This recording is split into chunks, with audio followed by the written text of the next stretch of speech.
दिल्ली में चुनाव का आगाज हो चुका है और 5 फरवरी को चुनाव होने हैं।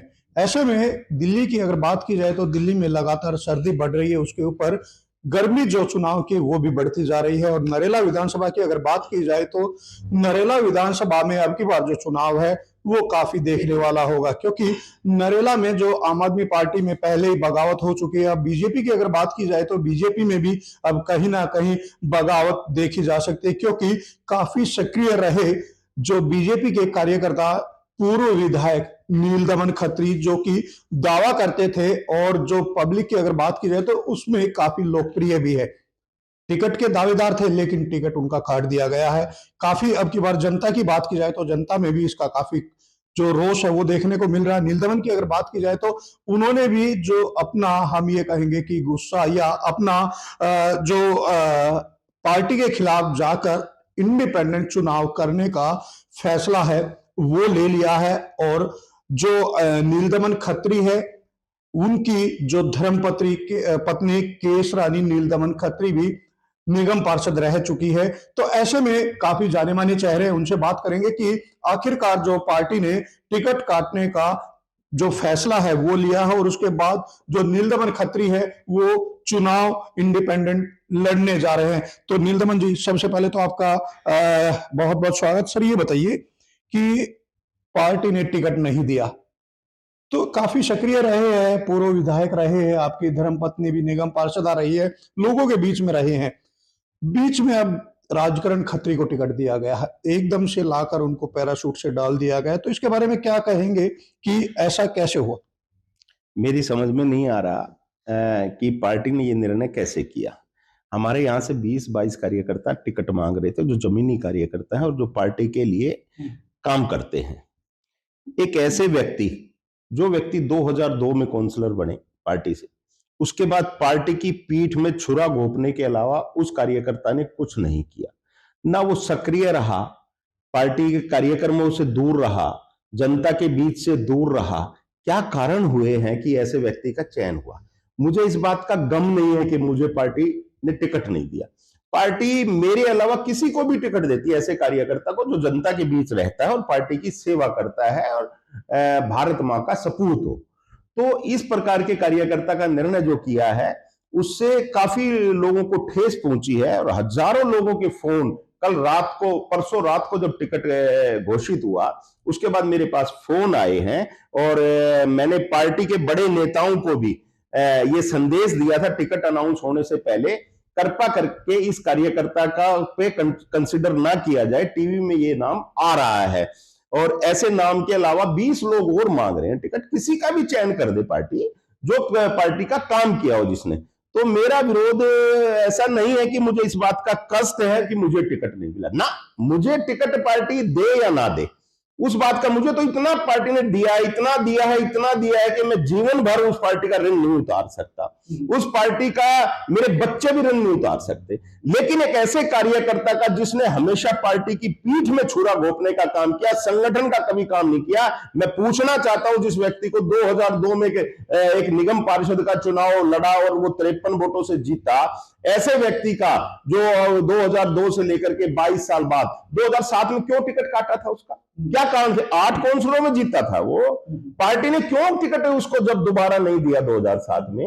कोई तो कारण थे ना, कोई कारण रहे होंगे कि पार्टी ने उसको नजरअंदाज किया और उसको टिकट नहीं दिया उसकी गतिविधियों को देखते हुए। अब क्या कारण हो गया? वो दूध का धुला हो गया, गंगा जल से उसकी निलाई होगी, मुझे समझ। ये बताइए कि जैसे आपने बताया करीबन 12 से 13 जो चुनावी, हम ये कहेंगे, दौड़ में थे, टिकट की दौड़ में थे और काफी सक्रिय जो कार्यकर्ता वो थे, लेकिन जैसा कि राजकरण को उतारा गया है तो क्या सभी जो कार्यकर्ता, सभी में इस बात का लेकर रोष है कि इससे जो बीजेपी की अगर बात की जाए तो बीजेपी को इसका जो टिकट दी है इसका कितना खामियाजा भुगतना पड़ेगा, कितना नुकसान नरेला विधानसभा से रहेगा? देखो, मैं चाहता नहीं मेरी पार्टी का कोई नुकसान हो, क्योंकि मेरी पार्टी एक ऐसी पार्टी है जो देशभक्त पार्टी है और देश को ऊपर ले जाने का आदरणीय मोदी जी कार्य कर रहे हैं।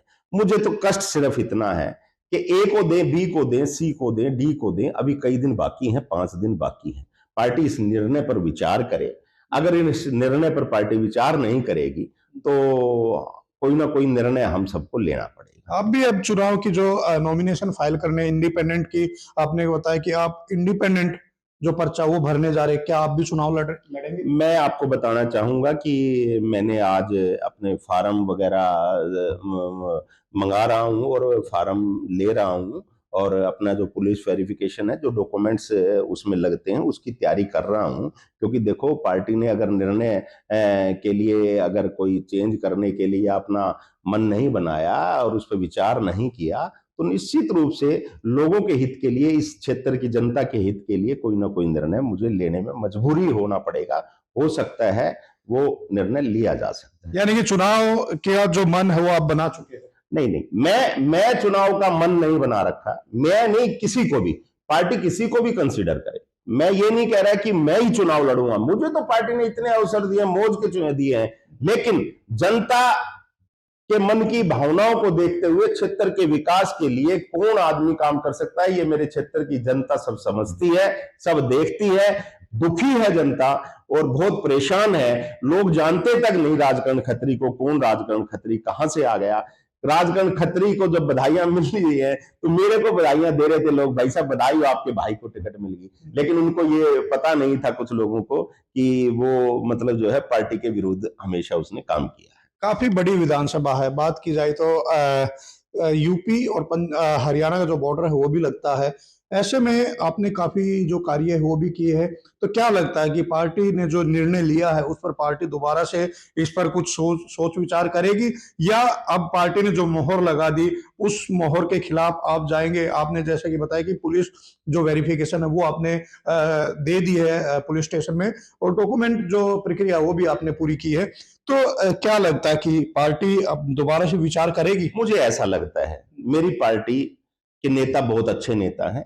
लोड के कारण हो सकता है कि उन्होंने मेरी बात नहीं सुनी हो। मैंने प्रयास किया था अपने शीर्ष नेतृत्व से मिलने का, लेकिन मेरी पार्टी के नेता नहीं मिल पाए, मुझे समय नहीं दे पाए। उसके लिए मैं, कोई नाराजगी नहीं है, लेकिन अब समय है। अभी 12 टिकटें की जगह 11 ही रह गई हैं और वो भी लगभग लगभग पार्टी ने मन बना लिया है। अगर पार्टी को लगता है कि यहाँ गलत निर्णय हुआ है और इस पर विचार करना चाहिए, तो एक बारी पुनः मेरा निवेदन है मेरी पार्टी से कि वो इस पर पुनः विचार करे। देखिए, ये तो वक्त बताएगा कि पार्टी विचार करती है नहीं करती, लेकिन बात नरेला विधानसभा की अगर की जाए तो उधर से आम आदमी पार्टी की तरफ से जो शरद चौहान है पूर्व विधायक, वो भी बगावती उन्होंने जो रुख है वो अपना लिया है। वो भी अभी सूत्रों की अगर बात की जाए तो कहीं ना कहीं उन्होंने भी जो अपना पुलिस वेरिफिकेशन वो करा लिया है और इंडिपेंडेंट वो भी तैयारी कर रहे हैं। और आपकी अगर बीजेपी की बात की जाए तो आपने भी जो कागजी कार्रवाई वो पूरी कर ली है। तो ऐसे में सवाल ये उठता है कि जो इतनी बड़ी पार्टी है उन्होंने जो निर्णय लिया है, या लोगों के दिलों में जो जगह आपने बना रखी थी या जो बाकी कार्यकर्ताओं ने बना रखी थी, वो जगह क्या राजकरण खत्री बना पाएंगे या पार्टी को नुकसान होगा इसका? मुझे ये नहीं पता, ये तो आने वाली 8 तारीख को पता लगेगा, क्योंकि जनता के मन में क्या है ये जनता निर्णय 5 फरवरी को करेगी और उसका रिजल्ट 8 फरवरी को आएगा। जनता क्या निर्णय करेगी, क्या चाहती है नरेला क्षेत्र की जनता। फोन काफी आ रहे हैं आपके पास कि आपने बताया कि अभी आप जो नॉमिनेशन की जो प्रक्रिया है उसमें लग चुके हैं। तो ऐसे में रुख क्या रहेगा और क्या क्या रणनीति रहेगी आपकी चुनाव की? कैसे शुरुआत करेंगे, क्योंकि आप पुराने नेता रहे हैं बीजेपी के, तो क्या रणनीति रहेगी? क्योंकि आपके सामने आपकी पार्टी का ही एक जो कैंडिडेट है वो है और आप उसके खिलाफ जाकर खड़े होंगे, तो इससे क्या उसको नुकसान होगा या फायदा होगा? देखो, मेरा कहना यह है कि मैं जैसे पहले भी बता चुका, मेरी पार्टी का शीर्ष नेतृत्व है और वो पार्टी जरूर, मुझे पूरा विश्वास है, इस विषय को लेकर विचार अवश्य करेगी। अगर कोई विचार अगर नहीं हुआ तो अभी समय है, इसीलिए मैंने नॉमिनेशन के फॉर्म वगैरह की तैयारी की है और इसी प्रकार से कई और कार्यकर्ता भी लगे हुए हैं। जनता जिसको चाहेगी उसका नॉमिनेशन हो जाएगा। 12-13 कार्यकर्ता कैंडिडेट की लिस्ट में थे, तो क्या सभी का सपोर्ट आपको मिल रहा है? और ऐसे में अगर आप इंडिपेंडेंट लड़ते हैं तो मैनिफेस्टो क्या रहेगा आपका? मैनिफेस्टो तो मेरा एक ही रहता है, जनता का विकास, दूसरा कोई नहीं है। गरीब व्यक्ति जो पीछे रहते हैं, आपको पता है कि आज भी मैं 10,000 घरों तक निःशुल्क पीने का पानी उपलब्ध करा रखा है मैंने। और उसके अलावा लाइटों का जो काम चल रहा है, कई हजार लाइटों इस क्षेत्र में मैंने लगवाई है। और उसके अलावा चक्की जो चल रही है आटे की, मोदी जी ने गेहूं फ्री दिया और नीलदमन खत्री ने आटा फ्री पिसाई की है। और उसके साथ साथ सफाइयां कर रहा हूं। मेरा मन जो है, मेरा मन ये नहीं है, एमएलए बनने का कोई ज्यादा मुझे लालच नहीं है। वो आप पहले रह चुके हैं, पूर्व विधायक। एमएलए तो मैं रह चुका और काउंसलर भी मेरी पत्नी रह चुकी और पार्टी ने भी मुझे खूब दिया। लेकिन मेरा आग्रह आपके चैनल के माध्यम से ये है कि अभी समय है, पार्टी एक बारी अवश्य चर्चा करे। मुझे नहीं, किसी और कार्यकर्ता को, मेरे से उपयुक्त अगर कार्यकर्ता पार्टी के पास है, उसको चुनाव लड़ाए, कोई दिक्कत नहीं है। लेकिन ऐसे व्यक्ति के नाम पर पुनः विचार करें जिस व्यक्ति ने पार्टी के पीठ में छुरा घोंपने का हमेशा काम किया। बाकी जो कार्यकर्ता है, क्या वो आपके साथ है? ये आपको दिखाई देगा, ये आपको दिखाई देगा। अभी समय 4 दिन बाकी है। अच्छा, ये बताइए नरेला, आखिरी क्वेश्चन है कि नरेला की अगर बात की जाए तो विधानसभा नंबर 1 है। आप पुराने कार्यकर्ता रहे हैं, हम ये कहेंगे कि आप काफी सक्रिय कार्यकर्ता है पार्टी के। तो ऐसे में नरेला की कुछ समस्याएं हैं, जाम की समस्या है, नरेला में आपकी कॉलेज की समस्या है, या नरेला की और कई समस्याएं हैं। उन पर किस तरह से, अगर आप कल को जो जनता आपके ऊपर अपना जो विश्वास कायम करती है दोबारा से, तो इन समस्याओं से कैसे निजात पाया जाएगा? निश्चित रूप से समस्याएं बहुत हैं। नरेला एक ऐसा लगता है कि ये दिल्ली का हिस्सा नहीं है। मैं एमएलए सिर्फ इसलिए बनना चाहता हूं कि लोगों की सेवा कर सकूं।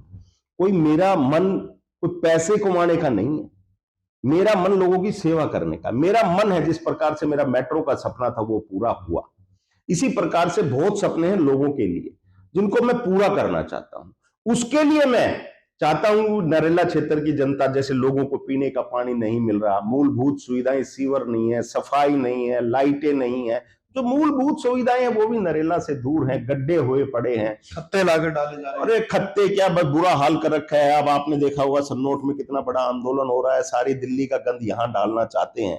तो इन सबको लोगों को पूरा विश्वास है कि नीलदमन अगर खत्री, अगर उनका पावर में नेता होगा तो इस प्रकार की जो समस्याएं हैं उनका समाधान करने के लिए तैयार होगा। एक बात और बताना चाहता हूं, नरेला के अंदर 80,000 मतदाता पुनर्वास का है, पुनर्वास का, जहां राजकरण खत्री को नाम से भी नहीं जानते। वो पूछ रहे हैं कि राजकरण खत्री है कौन। नरेला के अंदर 40,000 पूर्वांचली है, नरेला के अंदर 64 अनाधिकृत कॉलोनी है।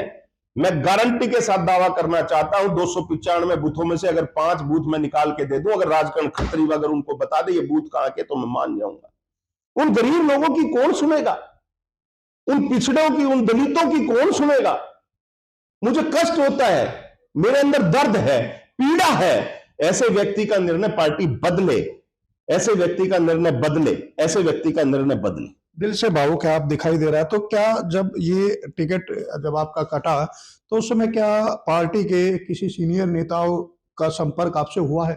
निश्चित रूप से ये बड़े दुख की बात है। मैंने पार्टी के शीर्ष नेतृत्व को हर विषय